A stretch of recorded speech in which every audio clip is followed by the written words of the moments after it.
Hello दोस्तों, स्वागत है आप सभी का तथागत ऑनलाइन में। और आज हम डिस्कस करने वाले हैं इंडियन कोस्ट गार्ड के द्वारा हाल ही में निकाली गई नोटिफिकेशन को, जिसमें आईसीजी के द्वारा असिस्टेंट कमांडेंट के लिए ये सारी वैकेंसीज़ निकाली गई, जिसमें आपकी 3 तरह की वैकेंसीज़ निकाली गई हैं, जिसमें आपकी जीडी है, सीपीएल यानी कमर्शियल पायलट्स और टेक्निकल एंट्री। इस एप्लीकेशन के लिए आप 18 फरवरी से लेकर 28 फरवरी के बीच में अप्लाई कर सकते हैं। 18 फरवरी को ये नोटिफिकेशन रिलीज़ किया गया, तो 28 फरवरी इस नोटिफिकेशन के लिए लास्ट डेट है। तो चलिए इसे शुरू करते हैं हम और डिस्कस करते हैं इसको डिटेल नोटिफिकेशन। इसको हम पार्ट बाई पार्ट डिस्कस करेंगे। सबसे पहले हम समझेंगे इसमें एलिजिबिलिटी क्राइटेरिया। तो सबसे पहले हम एलिजिबिलिटी क्राइटेरिया को समझते हैं। एलिजिबिलिटी क्राइटेरिया जीडी के लिए आपको कोई भी किसी भी यूनिवर्सिटी से या किसी भी सब्जेक्ट में आपके पास कम से कम 60% एग्रीगेट्स के साथ या 60% मार्क्स के साथ आपकी कोई भी ग्रेजुएशन कंप्लीट होनी चाहिए।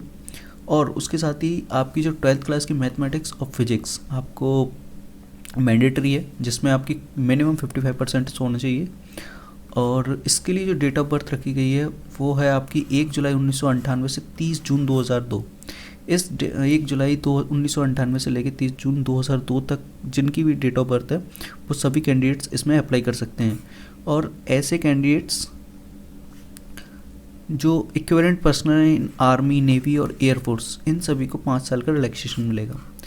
कमर्शियल पायलट की जहाँ तक बात है उसके लिए जो डेट ऑफ बर्थ है वो 1 जुलाई 1998 से 30 जून 2004।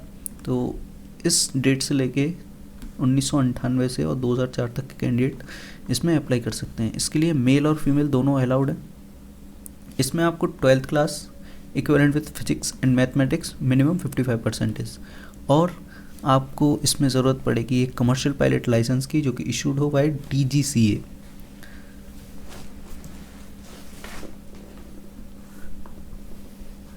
और इसके साथ ही हम नेक्स्ट जो वैकेंसीज है इसको देखते हैं। इसमें आपकी टेक्निकल एंट्री जो कि सिर्फ मैकेनिकल कैंडिडेट्स अप्लाई हैं इसमें, जिन्होंने इंजीनियरिंग कर रखी है मैकेनिकल में।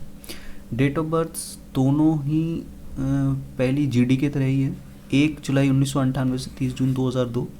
इसमें आपके पास इंजीनियरिंग डिग्री होनी चाहिए नेवल आर्किटेक्चर में या मैकेनिकल में या फिर मरीन में या ऑटोमेटिव या फिर मैकेट्रॉनिक्स में और इंडस्ट्रियल में या प्रोडक्शन मटेरियल, इन सभी में से किसी में भी आपके पास डिग्री है तो आप अप्लाई कर सकते हैं।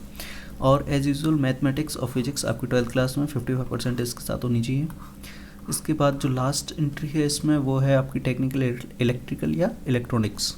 तो इसमें भी आपके पास इंजीनियरिंग डिग्री होनी चाहिए इलेक्ट्रिकल में या इलेक्ट्रॉनिक्स में या टेलीकम्युनिकेशन में या इंस्ट्रूमेंटेशन एंड कंट्रोल और इलेक्ट्रॉनिक्स एंड कम्युनिकेशन में पावर इंजीनियरिंग और पावर इलेक्ट्रॉनिक्स विद मिनिमम 60%। और एज यूजुअल सेकंड जो क्वालिफिकेशन है इसकी वो है आपकी mathematics, physics and chemistry. Physics and mathematics में आपके पास 55% होनी चाहिए मिनिमम। इसके साथ ही हम इसमें अगला जो पॉइंट है वो देखते हैं। तो इसमें जो वैकेंसीज़ की टैली दे रखी है, वैकेंसीज़ की जो टैली है वो जीडी और सीपीएल दोनों को मिला के 50 वैकेंसीज़ हैं और जो टेक्निकल एंट्री है उस दोनों को मिला करके 15 इसकी टोटल वैकेंसीज़ हैं। तो इस तरीके से टोटल जो वैकेंसीज़ हैं इसमें आपकी 65 वैकेंसीज निकाली गई हैं और ये पूरी टैली दे रखी है आपकी कैटेगरी वाइज, तो आप इसको देख सकते हैं। इसके बाद हम नेक्स्ट जो पॉइंट डिस्कस करने वाले हैं वो है एडिशनल एलिजिबिलिटी क्राइटेरिया, यानी कि कौन कौन से कैंडिडेट हैं जो इसमें अप्लाई कर सकते हैं। तो इसमें वो सभी कैंडिडेट जिनकी अभी हाल ही में या तो ग्रेजुएशन कंप्लीट हो चुकी है या जो फाइनल सेमेस्टर में है या उनकी लास्ट ईयर चल रही है, तो वो सभी कैंडिडेट्स इसमें अप्लाई कर सकते हैं। इसके साथ ही अगर आप लास्ट ईयर में हैं तो आपको एफएसबी हो, अगर आप एफएसबी के लिए क्वालिफाई हो जाते हैं तो एफएसबी के टाइम पे आपको अपनी प्रोविजनल या फिर ओरिजिनल डिग्री इसका जो सर्टिफिकेट है वो आपको इसमें सबमिट करना पड़ेगा। अब इसके बाद है आपका सिलेक्शन प्रोसीजर। सिलेक्शन प्रोसीजर में टोटल इसमें 1 से लेकर के 5 स्टेजेस हैं, जिसमें आपको first, second, third, fourth, fifth 5 step जो स्टेज हैं उनमें क्वालिफाई करने की ज़रूरत पड़ेगी, जो कि मैंडेटरी है। ये आपका सिलेबस दे रखा है यहाँ पर इसी नोटिफिकेशन में। तो जो सेक्शन 1 है उसमें आपका English, reasoning, numerical ability, general science and mathematical general knowledge, basically जो सब्जेक्ट हैं वो सभी वैकेंसीज़ के लिए सेम है, बस इसमें जो नंबर मार्किंग है वो चेंज हो जाती है। सेक्शन 1 जो है वो जीडी और सीपीएल कमर्शियल पायलट लाइसेंसेस के लिए है, जिसमें आपके 25 क्वेश्चन रहने वाले हैं और हर क्वेश्चन जो है वो 4 नंबर का रहेगा। तो आपके जो टोटल मार्क्स रहेंगे वो हर सब्जेक्ट के लिए 100 रहेंगे, तो यानी कि आपके टोटल जो मार्क्स होंगे वो 400 और 2 घंटे का पेपर होने वाला है। इसी तरह सेक्शन 2 जो रहेगा वो मैकेनिकल एंट्रीज़ के लिए रहेगा। उनमें हर एक सेक्शन में आपके 10-10 क्वेश्चन होंगे। जो मैकेनिकल जो कि आपका कोर रहेगा उसमें 60 क्वेश्चन होंगे। ये भी आपका इस तरीके से, इसमें भी हर क्वेश्चन आपका 4 नंबर का होगा। जो सेक्शन 3 है, सेक्शन 3 जो आपका रहने वाला है वो है आपका सेम एज मैकेनिकल एंट्रीज़ के लिए सेक्शन 2 की तरह। तो इसमें अब आपकी सेकंड स्टेज आती है, वो है आपकी PSB जो कि प्रिलिमिनरी सिलेक्शन बोर्ड है। अगर आप स्टेज 1 में क्वालिफाई हो जाते हैं तो आप सिलेक्शन स्टेज 2 के लिए मेरिट लिस्ट में आपका नाम आ जाएगा, शॉर्ट लिस्ट हो जाएंगे आप। उसके बाद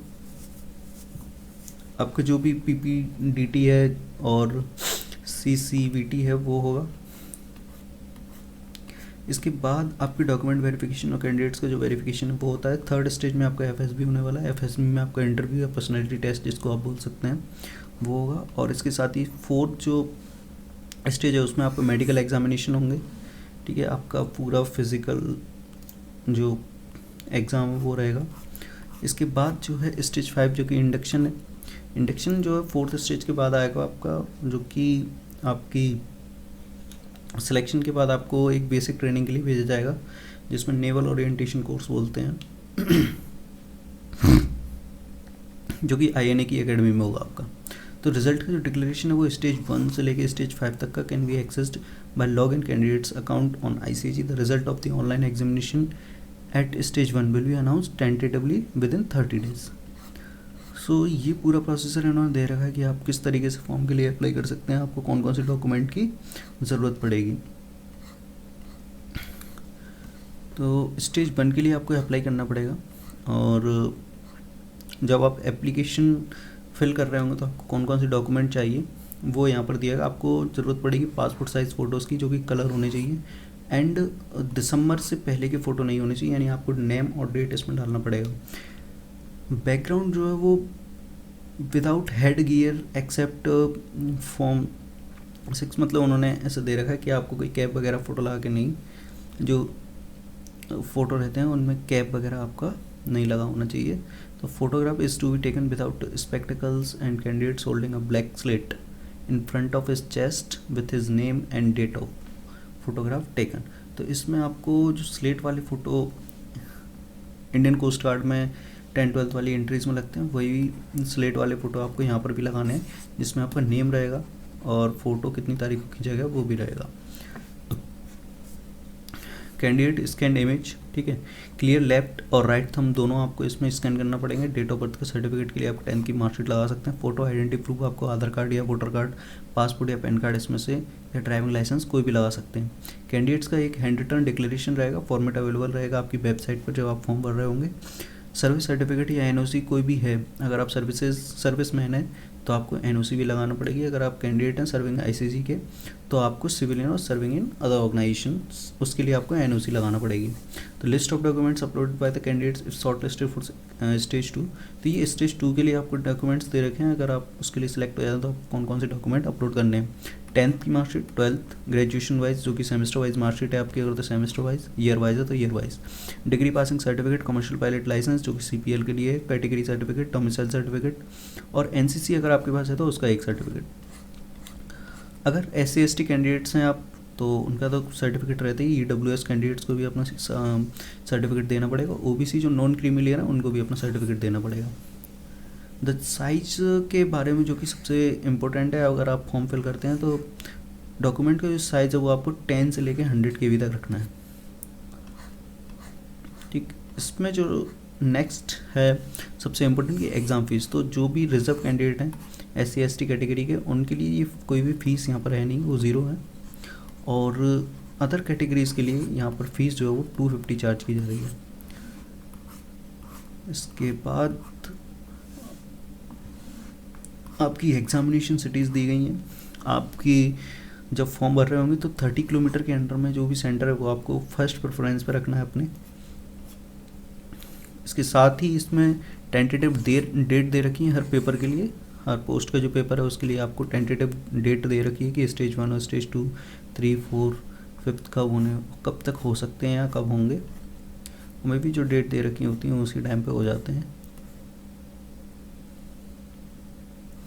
ये डॉक्यूमेंट जो है required various stages of selection system in ICG, वो आपके डॉक्यूमेंट दे रखे हैं। स्टेज 1 पर आपको कौन कौन से डॉक्यूमेंट लेके जाने हैं, स्टेज 2 पर आपको कौन कौन से डॉक्यूमेंट लेके जाने हैं। तो इसके लिए मैं एक अलग से वीडियो बना दूंगा जिसमें आपको पूरा डिटेल में बता देंगे कि किस स्टेज के लिए कौन कौन से डॉक्यूमेंट आपको ज़रूरत पड़ेगी।